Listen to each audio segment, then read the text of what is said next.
The story begins with lawyer Elliot Kintner, who works for a pharmaceutical company and is eyeing a promotion. For this reason, he accepted the invitation to spend a weekend at his boss's house, Odell Leopold, which is isolated high in the mountains. His daughter Ridley is not very excited, as she is against the company's practices, and her mood only worsens with her father's incessant sneezing. While Elliot explains that they are in an exclusive and almost unexplored reserve, we see a dark cave nearby, from which a strange whinnying sound comes. The cell phone signal worsens as the car drives through the mountains, and Elliot becomes nervous with a call from his boss, who seems irritated with the delay. Ridley is startled when her father begins to floor the accelerator, and after the connection drops, they start arguing, not paying much attention to the road. It is right at that moment that Elliot runs over what seems to be a white pony, and the car spins out before stopping a few meters ahead. Elliot grabs a tool in case the animal is skittish, and the two go to check the damage. Their expressions fill with astonishment as they get closer, as the horn on the animal's forehead shows that this is not a pony. While Elliot thinks about what to do, Ridley sees the horn glowing and cannot resist the temptation to touch it, prompting a kind of cosmic trance. The vision is abruptly interrupted when her father begins to strike the unicorn's head like a maniac. Ridley is shocked, and the two end up covered in black slime. When they arrive at the mansion, we see that they left the creature's body in the car. The governess Shaw is the one who answers the door, leading the guests to Belinda Leopold and her son, Shepard. They accompany Elliot and Ridley to Odell's office, who suffers from cancer and appears very frail. Still shaken, Ridley lies that she is feeling unwell and says she wants to leave, but Elliot assures her it is nothing.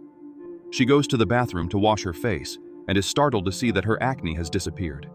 In the room, Elliot fumbles a bit with the documents because of his glasses. Strangely, his vision seems to improve greatly with the naked eye.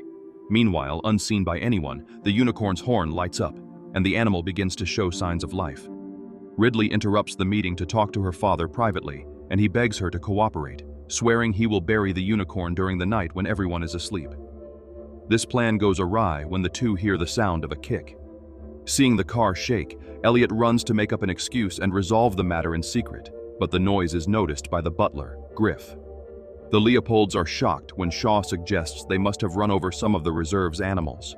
Everyone goes out to see the commotion just as a hoof breaks the car's window and the horn pierces the roof. Elliot tries to explain himself as soon as the movement ceases, but then the unicorn appears at the window screaming, trying to escape. Ridley is horrified when Shaw arrives with a gun and shoots at point-blank range. The group gathers around the body, and everyone starts describing the unknown species, doing everything to avoid the word unicorn. Ridley is the only one brave enough to call it that, and it is then that her father notices the change in her face. Confessing to the hit and run and the psychotic way he attempted to sacrifice the animal, Elliot explains that he was also hit by the spurts. This explains why he stopped sneezing, as well as having regained perfect vision. The only possible conclusion is that the blood of that creature has incredible healing properties. Ridley suggests calling the authorities to collect the body, but Odell rebuts the idea by invoking the free spirit of that mythical being as an excuse to do what they want with it. Belinda also says that the bureaucracy can be intolerable and implies that Elliot's reputation would be at risk.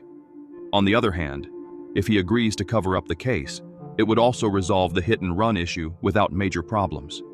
Ridley is disappointed to see her father accept the deal so quickly. Later, she talks about her cosmic visions and explains her feeling that they should not leave the unicorn with the Leopolds, but Elliot responds insensitively, still totally focused on the promotion. Expelled from the room, he goes to talk to Shepard while Ridley discovers an image of a unicorn in an old photo of her mother. Shepard asks Elliot why he is hated by his own daughter, and he seems surprised by the idea. But just as he begins to answer, they both fall silent suddenly.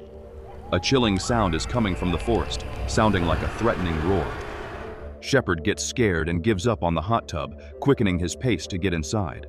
Upstairs, Ridley discovers that the image is a replica of the famous unicorn tapestries, a work from the 15th century that tells a 7-part story. According to the illustrations, a group of hunters managed to kill one of the invincible unicorns after years of trying. They took it to the castle, where the creature resurrected and was kept captive, only calming down upon meeting the pure heart of a young woman. One of the tapestries is incomplete, but a recent reconstruction revealed the most disturbing image of the seven, in which a herd of unicorns rips apart their human enemies. That night, Ridley has a strange nightmare with that cave in the mountains and sees everything through the eyes of a unicorn.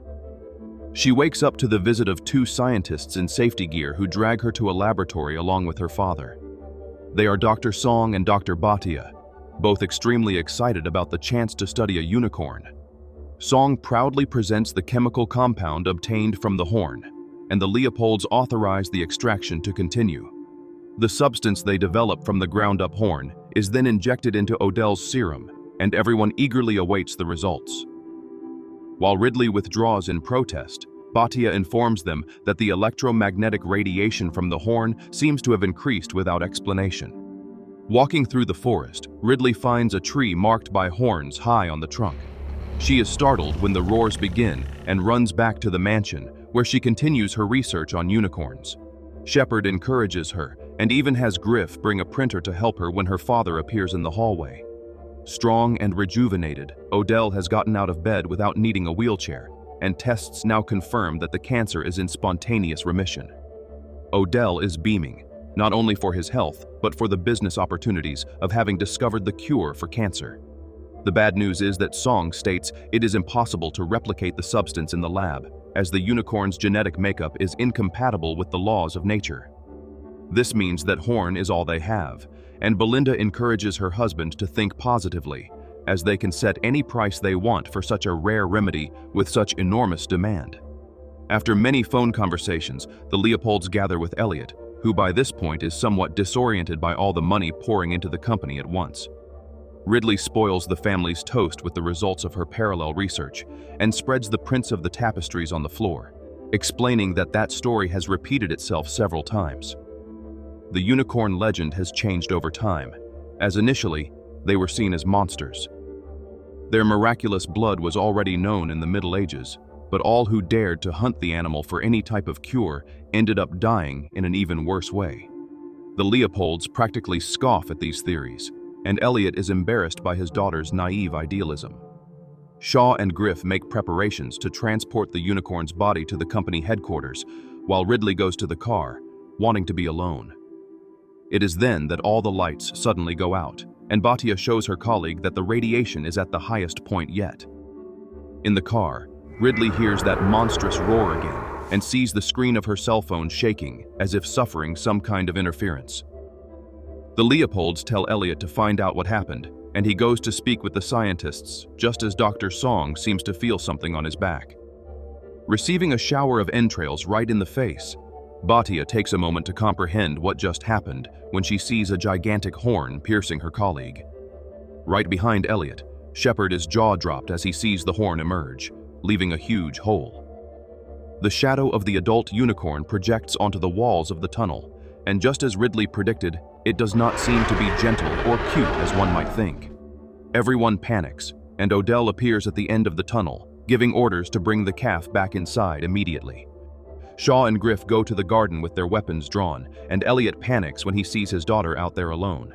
He yells for her to get in the car and shut the doors tight.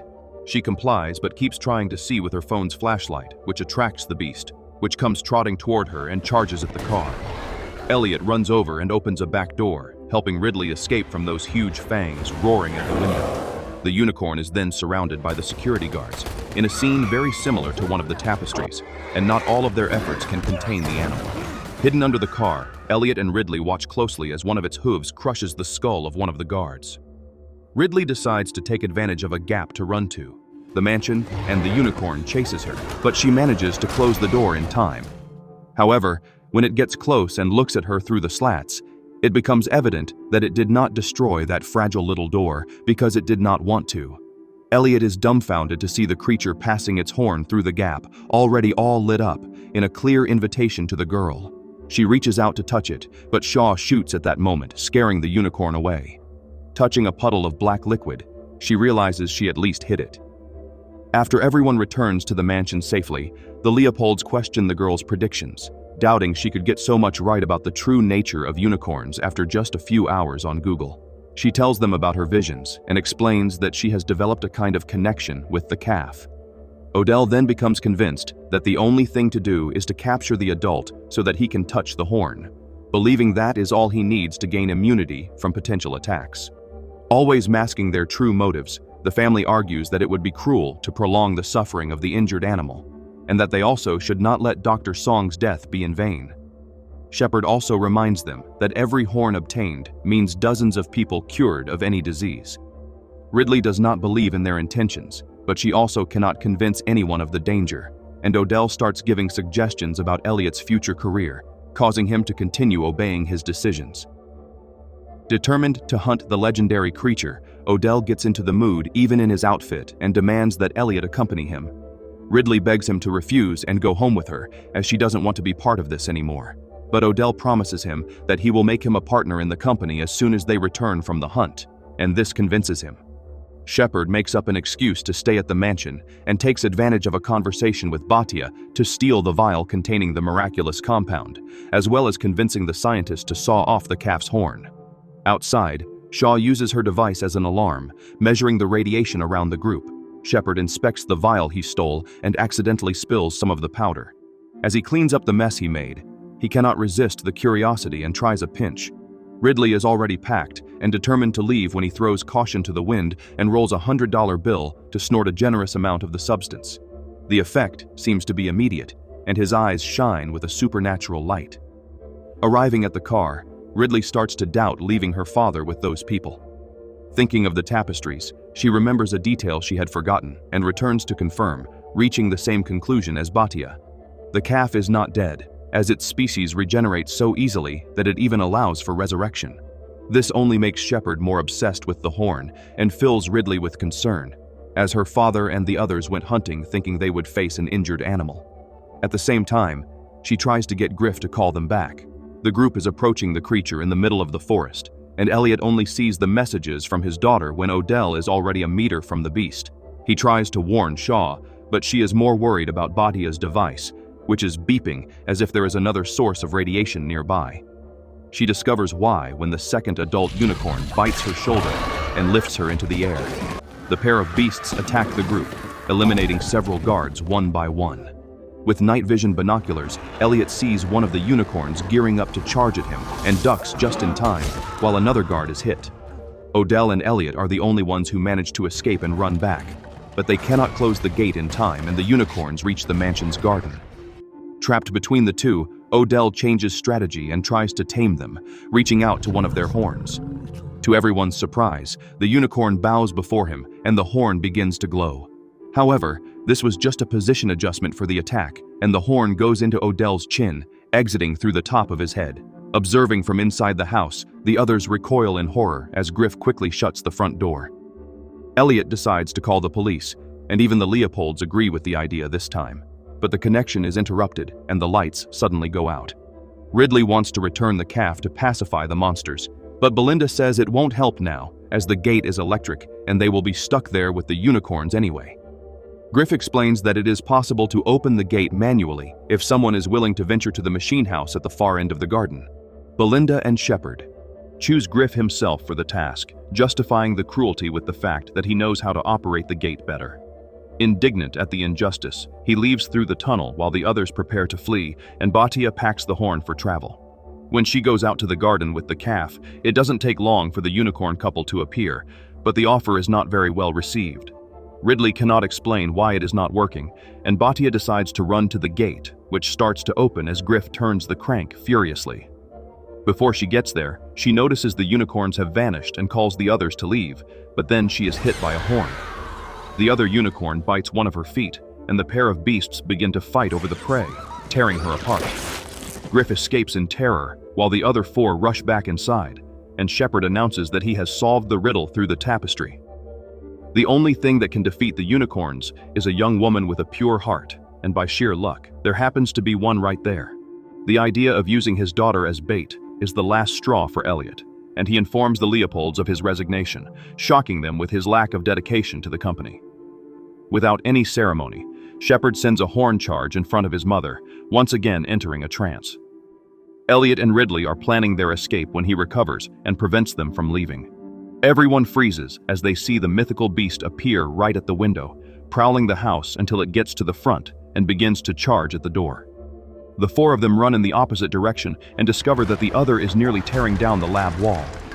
When the one in front finally breaks down the door, Elliot rushes upstairs with his daughter while the Leopolds search for another exit. The other unicorn also manages to invade the house, and each one goes after one of the pairs. Elliot locks himself in a room with Ridley and carefully peeks through the door, but still gets a huge scare when the unicorn's grimace suddenly appears. Belinda and Shepard are also in trouble, huddled behind a wall that the other unicorn is traversing. Shepard throws a shoe away to divert its attention, buying time to escape with his mother, but not before grabbing the container with the horn. However, when he starts explaining his elaborate plans to save himself and still gain fame from the discovery, Belinda opens the container and discovers it is empty. Upstairs, Elliot shows Ridley that he stole the horn to ensure he wouldn't leave empty-handed, and she is shocked by his greed. Apologizing, he explains that he promised his late wife he would make their daughter happy, no matter what. Only now has he finally understood that her happiness is not linked to money, and admits he strayed from the purpose selfishly, without thinking about what she really wanted. Downstairs, Belinda leans against the bookshelf to listen to the intruder's movements, and as soon as she tells her son that the unicorn seems to have gone away, the horn pierces the shelves and hits her body. The monster drags her into another room and begins tossing her back and forth, while Shepard tries to aim a flaming arrow at Odell's oxygen tank. He loses his courage, and Belinda meets a terrible end as the unicorn rips her entrails out with its mouth. Meanwhile, Elliot locks Ridley out to face the beast alone. Opening the door at just the right time, he forces the unicorn to follow his lead and uses that split second to run away. He is already in the garden when Ridley manages to jump into a bush, but then Shepard appears behind her and begins to threaten her with the arrow. He forces her to wait for the unicorns alongside the calf, relying on the information from the tapestry about the power of a pure heart. It doesn't take long for one of them to accept the invitation and come roaring right in the girl's face. She closes her eyes in fear, but when she opens them, she sees that Shepard was right, as the unicorn is lying in her lap and almost snoring. Shepard runs to tie the beast's legs, and then the two hear a whinny. They are astonished to see the other unicorn also practically tamed by Elliot, following the horn in his hand until it lies down beside Ridley. Shepard praises the employee's proactivity as he continues tying the legs and promises several rewards, but now Elliot is at the end of his patience and prefers to use the horn to attack the last Leopold. Shepard counterattacks with one of the arrows, and Ridley runs to help her father, while the unicorns begin to stir. When Shepard gets up, still wanting to grab the horn, a precise kick ends his ambitions once and for all. Elliot also succumbs, but does not stay dead for long. The pair of unicorns drag the man to their calf, and after kneeling, they touch their horns together, creating a small magical storm that restores the calf's horn and brings it back to life, along with Elliot. As soon as the unicorns leave, Griff arrives at the mansion with the police. Without any kind of supernatural creature to explain that horror show, father and daughter are immediately detained. However, when the suspects are being taken away, the unicorn family appears on the road to free them, and the two buckle their seatbelts, already knowing the car will be attacked.